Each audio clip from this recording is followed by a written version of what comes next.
Malalaki ang hakbang ni Asher kahit napilitan siyang sumabay dito kahit nangangatok ang mga tuhod niya. Hanggang sa marating nilang ICU, mas nauna pa tong sumilip dahil niya kaya ko naman na makikita niya.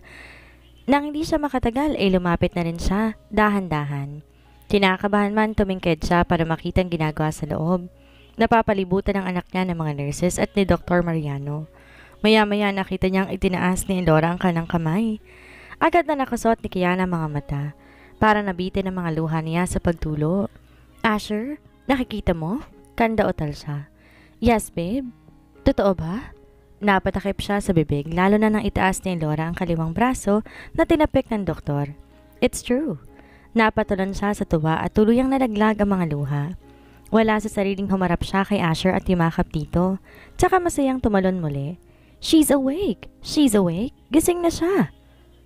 He just chuckled as he hugged her back. I told you. Anito naman kaya tiningala niya at binigyan niya ito ng isang halik sa pisngi. Bali wala lang yun sa kanya kaya siya nagmadaling tumingin ulit sa salamin. Mga paa naman ng tinaas ni Elora kaya lumakas ang iyak niya. Pero sa pagkakataong yon, luha yon ng kaligayahan, hindi kalungkutan. Diyos ko, salamat po, usal niya. Ilang sandali pa sila ni Asher naghintay. Hindi nito maitago sa kanyang luha nito nang saglit siyang tiningnan. Matyaga sila doong nanonood tapos naglakad si Dr. Mariano paglabas ng ICU. They moved backwards. Kiana? Ano yun sa kanya? Nagtanggal ng mask. Did you see it? Opo, Doc. Ano po mangyayari? Okay na po siya? Gising na po siya, di ba? She is. She had a seizure, but after that, she just woke up. Her vitals are normal. She can move her legs, can speak, and not dilated. Malilipat natin siya sa normal na kwarto and I suggest to do the operation as soon as possible for her back. Are we able to transfer her soon for that? Yes, Mr. Cervantes. I can recommend an orthopedic doctor for her. Sa private hospital lamang siya. Sa Amerika pa siya nag-practice. Of course, doctor. Just give me the name and I will fix it. Wala raw po bang masakit? Talaga po bang okay na siya? Nag-aalala pa rin tanong ni Kiana sa lalaki. She's fine. Ulong sinasabi niyang masakit pero since wala namang internal bleeding, magiging maayos siya. Bugbog lang yon. And she just said, quick. Natatawang sabi pero siya'y halos mapaiyak na naman. She was looking for it. As of now, hayaan muna ninyo siya sa loob. Patuloy lang ang gamot para hindi niya maramdaman ang pananakit ng katawan at likod. Yun na lang ang pinaka-problema ngayon. She will hear sooner than soon. I assure you that. Nakangiting humawak si Dr. Mariano sa balikat ni Kiana at marahan siyang pinisil. Salamat po. Puno ng pasasalamat na nasabi niya rito. Ilang oras na lang at pwede na siyang ilipat sa kwarto. I would instruct the nurses what to do. Opo, Doc. Thank you po, sagot niya. Thank you, Doc. Naman ni Asher. Umalis na ang doktor kaya't muli siyang napatakbo para sumilip. Inaasikaso ng mga nurses sa Elora. Nakatanga lamang siya tila ba ayaw niyang kumurap. Hindi to panaginip, di ba Asher? Anong gusto mong patunay na hindi to panaginip? Tanong naman ito at tumawak sa bewang niya. Agad niya tong nilingwang dahil nasa likod niya ito, naniningkit. Ang mga matang nakatingin sa kanya. Sabi ko na nga ba hindi to panaginip? Kanda-otal na sabi niya dahil parang iba ang pakahulugan nito sa salita. He just softly laughed. Silly. Nasundan niyo na marahan na pagbuga ng hangin. Thank God she's awake. I don't know what I would feel if she gave up. Ramdam niya ang salita nito. Alam din niyang mahal talaga nito ang anak niya. Tamang kanyang lola, totoo si Asher. Dahil ang pagsubok na to nagpapatunay kung anong uri ng tao ito. He did not turn his back on them. Hindi niya to sinabihan o inabisuhan nangyari pero bigla na lang itong dumating. Paano nga pala nalaman mo na nandito kami? Naisip niyang itanong dahil wala pa siyang alam. Your friends came to my office. They told me. Akala ko naman iiwasan mo lang ako dahil di ka pumasok. Sabi ni Kuya Lex, but when my staff told me that you still did not come the next day, I said I had to go to your house. I also regretted that I did not come early to see you. Ano bang nakita mo sa akin? Di napigil na tanong niya rito. Natatawa na rin siya. Habang dati hindi siya makangiti man lamang. Oh God, I don't know. Baka ang height mo. Agad niya tong inihampas sa dibdib. Just kidding. But I find you cute with your height. Hindi naman siya kaliitan. She's 5'3". But compared to this man, she's still petite. Di niya matansya kung ilan ang height ni Asher pero alam niyang lagpas to sa 6. Pagkatapos silang tumunganga sa ginagawa sa loob, sabay silang naupo sa waiting area. Pasensya ka na sa ginagawa naming abala ha. Alam kong hindi basta ang buhay ng isang katulad mo. I can always manage my time. When Dad died, I realized that all of these are temporary. I value the time I spend with the people that I love. Lahat ng to. Kailangan ko lang para sa survival habang buhay ako. Pero kapag wala na rin. I think I wanted to see not just my sympathy, but rather my empathy. Wow, lalim. Anya rito kaya naman hinawakan siya nito sa ulo at inalog siya. Nakikita ko naman yun eh. Sagot naman niya. Tingin ko nga baka hinihintay ka na rin ni Yesh na pumunta rito kasi bago siya nabangga ikaw ang huling nasa isip niya. Kakatakot lang kasi ang tayog mo tapos pakiramdam ko kailangan ko ipaalam sa anak ko kung sinong totoo niyang tatay ngayon na ipinaalam na ni Olive ang lahat. Do it. Mabilis na sagot ni Asher. It's Elora, right? Tingin mo.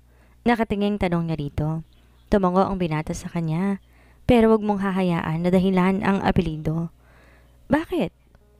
Kapag kinasal tayo, magbabago rin yun, sus ko. Sabi na lang niya at saka napailing na nakangiti. Seryoso ba talaga to sa mga sinasabi nito sa kanya? Pag-iisipan ko pa rin ang husto ko ipaalam ko o tatanggapin ko ang katotohanang makikilala ng anak ko ang donor. Ito naman ang humalakak at umeko yon sa buong pasilyo. Nice term, babe. I love that donor thing. Nakangisi si Asher pero sa loob niya tila kumukulo ang kanyang dugo. Isipin pa lang niya kung sino sa apat ang ama ni Elora, hindi na niya matanggap. Siyempre, kapag wala na yung asawa, pupunta yon parati sa mag-ina, lalo na kung medyo responsable. He hates the quality time that the man is going to spend with her God. Ayaw niyang isipin na baka magkagusto doon si Kiana at dahil yun ang ama ay mas lalo mahulog ang loob kesa mahulog sa kanya. Paano? Hindi sa lahat ng pagkakataon ay parati siyang makakalapit dito dahil may iba siyang obligasyon sa buhay. Kung sana siya na ang tatay ng bata, kahit nakamuhian pa siya ni Kiana ay okay lang. At least ay may magpoprotekta sa kanya. At ano? Hahayaan na lang niyang may lalapit-lapit at aagaw sa mag-ina? Damn! He will cut that connection. Hindi pa niya naranasan ng ganon dahil ang ama niya ay sila lang naman ang pamilya. Ngunit ganon din ang mommy niya. Magsiselos talaga siya kung may ibang nanakaw na atensyon ni Kiana at Elora. At kung sinasabi ni Olive na ang wolf na iyon ang ama, batay sa itsura, walang duda na gwapong hiniyupak na iyon. Kiana, aniya sa dalaga habang nakasandal ang ulo niya sa pader. Tanong nito nang lingonin siya. Gwapo ba ako? Ano? She laughed. Just answer me, okay? Nainis na utos niya pero tumawa pa rin ito. Ikaw naman makakapagsabi dahil nakikita mo ikaw sa salamin. Ikaw nga magsabi? Malamang lahat nga ng babae nakatingin sa'yo kahit saan. Parang pumupuso ang mga mata nila sa totoo lang. How about your eyes? Umiwas na ng tingin kaya't agad niyang hinawakan sa baba at tinarap sa kanya. Puso rin. Tukso niya rito kaya pinaghahampas niya nito sa braso. Hindi. Pulang-pula ang pisngi ni Kiana dahil sa pagtawan niya hanggang sa bigla na lamang itong tumayo. Alika na nga. Iti-text ko si Lola at si Tia na maayos na sa bibi. Maayos na ba talaga siya? Tila bigla itong nag-alala na naman at lumapit sa pintuan. Maayos na siya. Aalagaan siya rito ng mga nurses? Tingin mo hindi siya papakailaman ni Olive? Nurse siya rito. Olive will be thankful that Elora's alive. Mas natatakot siyang mamatay ang bata kasi talagang mabubulok siya sa bilangguan. Tumango ito. Tama ka. Tsaka sinapak ko na siya kaya't nakaganti na ako ng konti. Jesus! Natatawa niyang sabi. You're had that gut? Imagine that. Bakit? Wala ba sa itsura kong nananapak? Wala. Napakainhin mo actually. Na-curious nga ako bakit ka magsisiwa man? Pero bagay sa'yo. Para ka lang stewardess sa barko. Ngumiti ito at saka humawak sa braso niya. Naglakad sila sabay para bumalik sa kwarto. Ngayon, tila maaliwalas na ang mukha ni Kiana kahit may trauma pa rin ito sa nangyari. Sana lang, sa pagdating ng mga lalaking iyon na sinasabi ni Olive at sa pagsabi niya ng katotohanan na siya ang founder ng frat na iyon ay patuloy pa rin ito magkaroon ng rason para maging masaya. Hindi makatulog si Kiana. Hindi siya komportable na may lalaki siyang kasama tapos matutulog siya.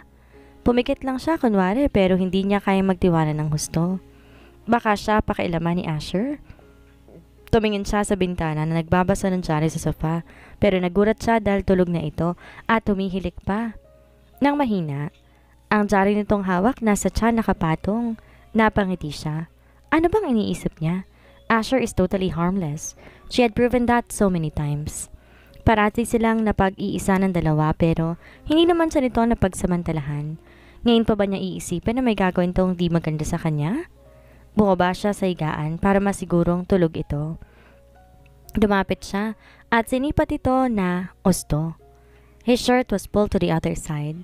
Napakunot noo siya sa dibdib nito dahil parang may tattoo ito. It was a letter, A, pero korteng dalawang braso. May kasunod pa iyon pero hindi niya makita. She just ignored it and looked at his face. He was really snoring. Natatakpan niya ang bibig para lang pigilan ang mapahagikik. Sino magsasabi na may presidente ng kumpanya ang makikitulog sa ospital kasama niya? Tumalikod siya nang bigla itong gumalaw. Dali-dali siyang bumalik sa higaan habang kinakabahan. Salamat dahil tulog pa rin ito at kahit di siya nakita pinagmamasdan niya ito. Dinampot niya ang smartphone at tiningnan ang messenger niya. She had messages from her friends. Si Leia wala pang alam na narito sila at naaksidente si Elora. Ngayon pa lang niya mababalitaan ang kaibigan niya. Binasa niya ang chat ni Yolo sa GC. Bibisita raw ang mga yon bukas na maagang maaga bago pumunta sa port. She replied, yes. Sunod, pinag-chat niya si Leia. Sorry, di ako nakareply sa mga chat mo. Nandito kami sa ospital. 3 araw na dahil nabangga si Yesh. Diyos ko naman, kamusta ang inaanak ko? Sinong demonyo nakabangga? Maayos na siya.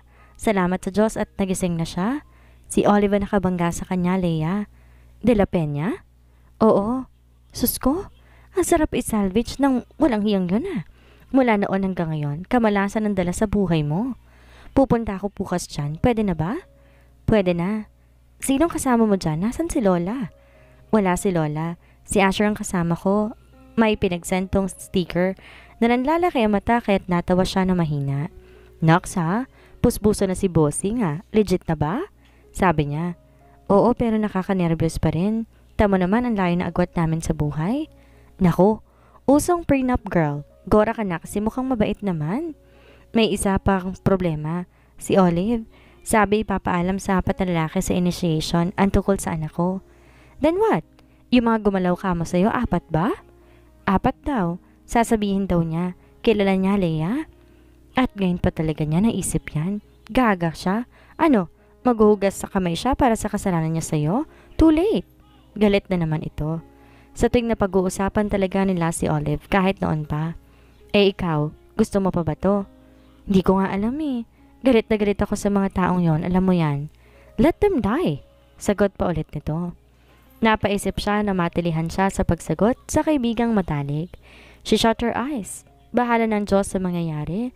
Sa lahat ng pinagdaraanan niya sa buhay, mas lalong pinaubayan niya sa lahat sa Panginoon ngayon. Pero ang puso niya hindi nawawala ang galit sa mga lalaking yon, kahit nang isa doon ay ang ama ng anak niya. Napabalikwas ng bangon si Asher na makarinig siya ng tunog ng mga bakal and a soft squeaking sound on the floor. Nagulat siya at parang namalikmata na makita nasa loob na si Elora. Oh baby! Masayang sabi niya dito at saka siya tumayo kaagad para lapitan to. Gising to at kukurap-kurap. Nangitim pa rin ang kabila nitong mukha pero mawawala rin yon. Tito Heyos? Mahinang sabi nito sa kanya. I'm here, mama sleeping. Sasakit po ulo ko. Anitong parang naluluha. It will go away, sweetie. You have to be strong so mama doesn't cry. Iiyak po si mama? So much. Mama loves you so much. Ikaw po, love mo po ako? So much too. Ngumiti ito at tinulak ng muli ang lalaki sa higaan. Pumasok ang nurse at ngumiti sa kanya. Nandito na po si Elora. Anytime na may go signal po si Doc, pwede na po siyang malipat sa ibang ospital? Okay, thank you. Lumapit ang babae kay Elora at inayos ang dextrose ng bata. Pagkatapos, lumabas din yun. Nakita niya nakatitig si Elora sa ina kaya napangiti siya dahil tulog na tulog ang isa sa higaan. It's time to wake up, Swan Princess. Aniya kaya ngumiti si Elora. Para nakaramdam naman si Kianang naroon ang anak sa loob ng kwarto kaya biglang nagmulat. Duminga sa paligid at siyang una nakita. Look who's here! Masayang sabi niya rito. Mama! Elora softly said. Anak! Agad na sabi ni Kiana at biglang napatayo. Lumapit to sa bata at agad hinalikan sa may pisngi. Kamusta ka? May masakit ba? Tinuro naman ni Elora ang ulo. Sabi po ni Tito Heyos, mawawala rin to. Siyempre naman, gagaling ka rin. Yung assignment ko po, mama. Yung family tree po. Gusto ko makita ni teacher ang papa ko po. Sabi niya gusto niya kikita. Nakatingin si Kiana sa kanya. I will see your teacher tomorrow. I will give her that family tree. Nakangiti naman niyang sagot. Opo, gusto ko po. Sasali po ako sa moving up. Tumango siya. Sasali ka? When is that? Sa June pa. Sagot ni Kiana sa kanya. Nangunguna siya sa klase. Sana kahit isama na lang siya sa moving up ay okay na. Kahit wala na siyang honors kasi nga nangyari to. That will be considered, babe. Alam naman nila yon. Bukas sa agapan kong project. Don't worry ha. Makikilala na ng teacher mo ang gwapo mong papa. Maganda ba si teacher? Biro niya. Baka kasi magselo si mama. Humagikik si Elora habang si Kiana sinumaan siya ng tingin. Tanda po si teacher. Oh God, mas maganda pa rin palang mama mo. Opo, ganda po si mama. Naku anak, matulog ka na. 3:00 pa lang ng madaling araw. Hayaan mo na muna ang Tito Asher mo sa mga sinasabi niya. Kulang yan sa tulog eh. Papa ko na po siya. Di ba po, Papa Heyos? You can call me Papa. I love that. Get some rest now, baby. You need it. Inayos niya ang kumot ito hanggang sa may dibdib. Pumikit naman to kaya't pinagmasdan niya na ng husto. Agad siyang napakunot noo dahil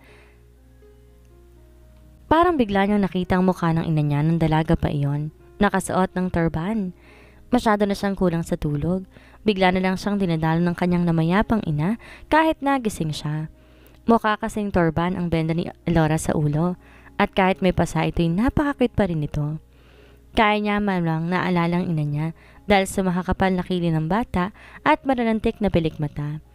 His mom was a model and an actress in Saudi Arabia but she was from Kuwait. Half ang kanyang ina at sobrang ganda. She was officially rich when his father met her but chose to settle down. Lahat ng pera ng ina niya dinagdag sa negosyong naiponda ng daddy niya. His father was not that wealthy but was an entrepreneur. Di rin mahirap si Benedicto kumpara sa yaman ng kanyang ina. Baka kalahati lang ang yaman ng mga Cervantes at ngayon, ano pa nga bang masasabi niya sa estado nila sa buhay? They are very rich. Elora's eyes wide and back. Siya ay light brown ang mga mata. Yun ang pagkakatulad niya sa kanyang ina. Nangangalogan lang na ang wolf na iyon ang totoong magandang lalaki. Tingnan niya kapag dumating na at magharap sila. Bakit ganyan ang titig mo kay Yesh? Biglang tanong ni Kiana kaya tatauhan siya.